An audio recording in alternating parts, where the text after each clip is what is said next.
Assalamualaikum warahmatullahi wabarakatuh. Salam sejahtera bagi kita semua. Perkenalkan, nama saya Randa Salsabila dari kelas 11 MIPA. Pada kesempatan hari ini, saya ingin mempresentasikan laporan personal proyek saya mengenai budidaya kangkung. Puji dan syukur saya panjatkan kehadirat Allah Subhanahu wa Ta'ala atas berkat rahmat serta hidayahnya saya dapat menyelesaikan laporan personal proyek budidaya kangkung ini dengan sebaik-baiknya. Terselesaikannya laporan ini tentunya tidak lepas dari bimbingan dan juga dukungan berbagai pihak terkait.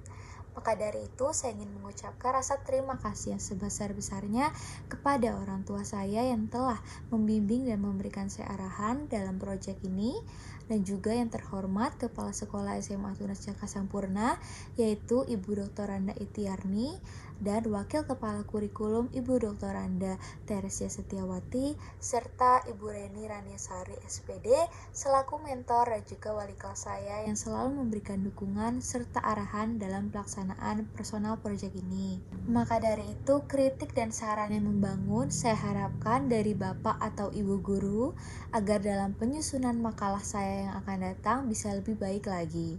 Pertama, kita masuk ke bab 1, yaitu bab pendahuluan. Kangkung atau Ipung Muea reptans merupakan salah satu sayuran yang tumbuh baik di daerah tropis. Di Indonesia terdapat dua macam kangkung yang dapat dibudidayakan, yaitu kangkung darat dan kangkung air. Namun saat ini kangkung darat lebih banyak beredar di pasar-pasar komersial. Budidaya kangkung darat sangat mudah karena sayuran ini bersiklus panen cepat dan relatif tahan terhadap hama. Karena itulah harga kangkung lebih murah dibandingkan sayuran lainnya.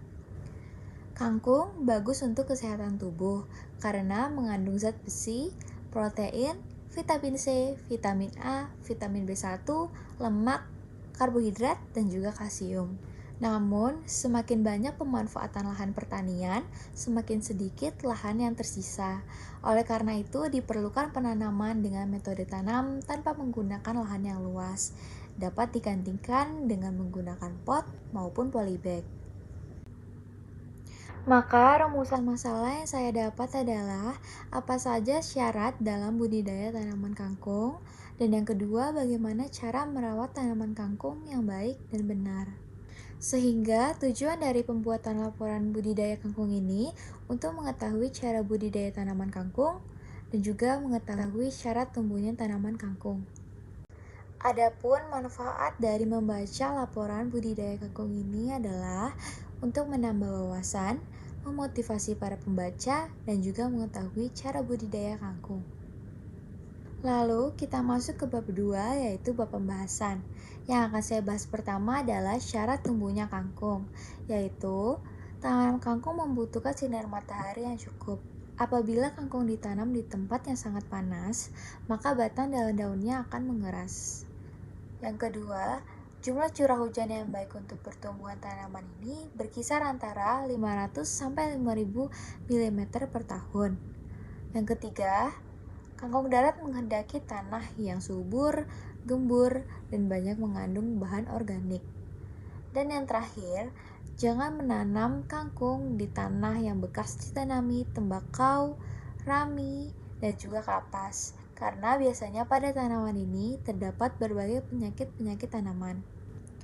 Dalam budidaya kangkung ini, saya memulai dari metode penanaman di dalam polybag terlebih dahulu, sehingga saya menyiapkan terlebih dahulu media tanam pupuk kompos, yaitu hasil fermentasi yang dibuat dari kotoran sapi serta sekam padi yang telah didiamkan selama 2 minggu. Dengan 3 polybag, tanah yang gembur, bibit kangkung, yaitu bibit kangkung yang berkualitas, produk benih kangkung tornado, serta sekam padi. Cara penanamannya pun relatif mudah. Yang pertama, buat 4-5 lubang dengan jarak 5 cm antar lubangnya. Yang kedua, masukkan 3-5 biji di setiap lubangnya. Yang ketiga, tutup lubang dengan sekam padi. Dan yang terakhir, siram dengan air secukupnya saja. Untuk pemeliharaan kangkung selanjutnya yang harus diperhatikan adalah penyiraman. Saya melakukan penyiraman setiap pagi dan sore hari. Namun, jika tanaman terlihat layu dan daunnya menguning, maka kita harus meningkatkan intensitas penyiraman. Dan yang kedua, kita bisa melakukan penyiangan. Walaupun tanaman kangkung merupakan tanaman siklus cepat, namun ada kalanya tanaman muda itu bersaing dengan rumput yang ada di sekitarnya. Maka yang bisa kita lakukan adalah menyingkirkan rumput tersebut atau gulma tersebut dengan cara dicabut. Selanjutnya, saya akan menjelaskan perkembangan tanaman kangkung yang saya budidayakan. Pertama, pada tanggal 6 Februari 2021 sudah mulai terlihat ada beberapa biji yang tumbuh.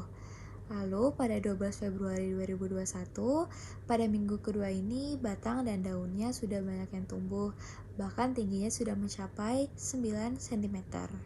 Pada tanggal 26 Februari 2021, tanaman kangkung saya ini sudah mencapai 17 cm.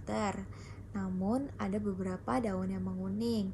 Menurut saya, hal ini dikarenakan cuaca di Makassar saat itu terlalu ekstrem karena curah hujan yang deras disertai angin yang kencang. Sehingga ketiga polybag ini saya pindahkan dulu ke sudut rumah yang memiliki atap. Lalu pada tanggal 3 Maret 2021, pada minggu ini daun yang menguning itu sudah mulai berkurang. Mengapa? Hal ini dikarenakan curah hujan di Makassar sudah mulai stabil. Tinggi tanamannya pun sudah mencapai 22 cm, sehingga ada peningkatan pada tingginya. Lalu pada tanggal 9 Maret 2021, tanaman kangkung yang ditanam di polybag ini saya pindahkan ke dalam pot yang ukurannya besar. Sebab polybag yang saya gunakan ini sudah terlalu kecil untuk tanaman kangkung yang semakin tinggi dan semakin bercabang lebih banyak. Selanjutnya, pada tanggal 29 Maret 2021, pada minggu ini tanaman kangkung saya sudah mencapai 36 cm, namun masih ada beberapa daun yang kecil. Dan pada tanggal 10 April 2021, daun pada tanaman kangkung saya itu sudah membesar dan ketinggiannya sudah mencapai 40 cm. Sehingga pada tanggal 13 April 2021 saya melakukan pemanenan tanaman kangkung. Pemanenan dapat dilakukan apabila kangkung sudah memenuhi syarat, seperti batangnya sudah memanjang sekitar 30-40 cm dan daunnya sudah terlihat cukup besar. Waktu panen yang baik juga dilakukan adalah saat pagi maupun sore hari. Dan bisa dilakukan dengan dua cara, yaitu dengan dipotong dan juga dicabut.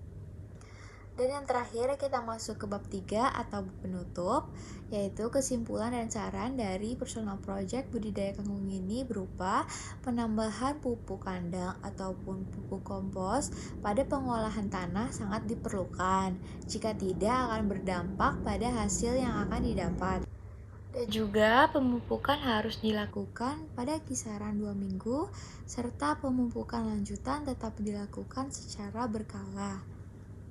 Demikianlah presentasi laporan personal project budidaya kangkung dari saya. Mohon maaf jika banyak kekeliruan dan kesalahan kata.